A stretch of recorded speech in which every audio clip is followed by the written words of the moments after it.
एक गुरु अपने शिष्य के साथ कहीं जा रहे थे।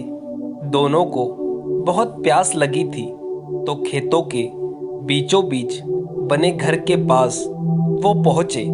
घर का दरवाज़ा खटखटाया। उन्होंने देखा खेत काफ़ी अच्छे और उपजाऊ लग रहे हैं, लेकिन खेत की हालत को देखकर उन्हें ऐसा लग रहा था उसका मालिक बिल्कुल ध्यान नहीं देता है। घर के अंदर से एक आदमी निकला। उसके साथ उसकी पत्नी और उसके 3 बच्चे भी थे। सभी फटे पुराने कपड़े पहने थे। गुरुजी बोले, क्या हमें पानी मिल सकता है? बड़ी प्यास लगी है। आदमी ने पानी दिया। गुरुजी बोले, मैं देख रहा हूँ आपका खेत बड़ा है, लेकिन इसमें कोई फसल नहीं बोई। आखिर आप लोगों का गुजारा कैसे चलता है? वे आदमी बोला, हमारे पास एक भैंस है, वो काफ़ी दूध देती है।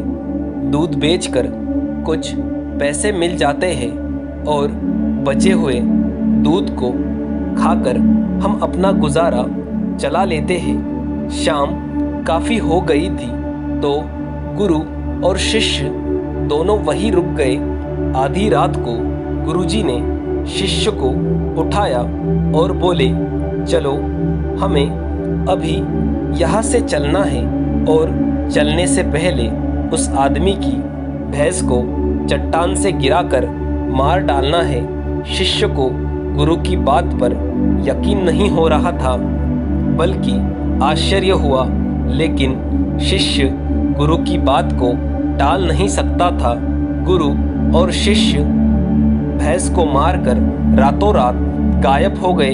यह घटना शिष्य के मन में बैठ गई, और फिर 10 साल के बाद जब शिष्य एक सफल आदमी बन गया, तो उसने सोचा, क्यों न अपनी गलती को सुधारने के लिए उस आदमी से मिला जाए और उसकी आर्थिक मदद की जाए।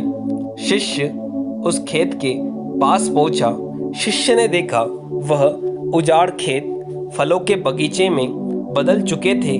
शिष्य को लगा शायद भैंस को मारने के बाद वह आदमी सब कुछ बेचकर चला गया, इसलिए वह लौटने लगा। तभी शिष्य ने उस आदमी को देखा। शिष्य बोले, आप शायद मुझे पहचान नहीं पाए।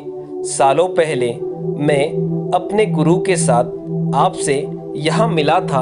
आदमी बोला, हाँ, मैं आपको कैसे भूल सकता हूँ। उस दिन आप लोग बिना बताए चले गए, और उस दिन न जाने किसी ने मेरी भैंस को चट्टान से गिराकर मार दिया।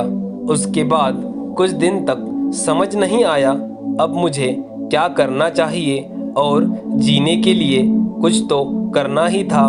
लकड़ियाँ काट कर बेचने लगा। उससे कुछ पैसे आने लगे। उन पैसों से खेत की बुआई कर दी। फसल अच्छी हो गई और उसे बेचकर कुछ पैसे मिले। उससे फलों के बगीचे लगा दिए। यह काम अच्छा लगा। इस समय यहाँ के आसपास 1000 गांव में मैं सबसे बड़ा व्यापारी हूँ। सचमुच ये न हुआ होता, अगर उस दिन कोई मेरी भैंस को मार न देता, तो ये सब न होता। शिष्य बोले, यह काम आप पहले भी कर सकते थे। आदमी बोला, हाँ, कर सकता था, लेकिन जिंदगी बिना मेहनत के चल रही थी, कभी लगा ही नहीं। मुझ में इतना करने की हिम्मत है तो कोशिश भी नहीं की, लेकिन जब भैंस मर गई, इधर उधर हाथ पांव मारने लगा, तब मैं इस मुकाम पर पहुंचा। कहने का मतलब ये है, क्या आपकी जिंदगी में कोई ऐसी भैंस तो नहीं जो आपको जिंदगी में बेहतर बनने से रोक रही हो?